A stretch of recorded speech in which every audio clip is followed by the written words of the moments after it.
Hi everybody. We're going to take a very quick look at how to use Google Slides to create timelines and similar activities for students. This is a great method for students to trace chronology of events in a history or social studies class, for example. It also may serve well in a literature context if we're tracing a plot or a character's development during a story or novel.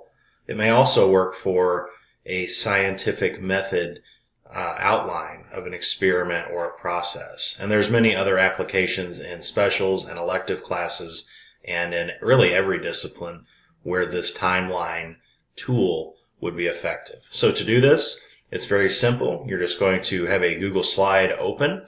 And when we have our open slide, we're going to go to the top of the page, click on Insert. We're going to choose Diagram. And then we'll get this menu that appears on the right.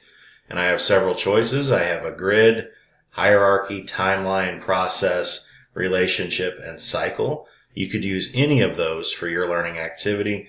Today I'm going to choose timeline. When I choose that, it's going to prompt how many dates I want. So let's say I want to look at 5 of the most significant battles in the Civil War, for example. I'll change it to 5. I can change my color scheme if I want to something else.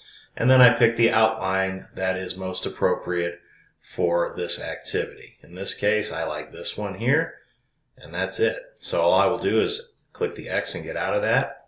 And then I can go in and simply click and edit the text and edit the dates, and then submit this as an assignment through Google, through Schoology, through Classroom, however we want to do it.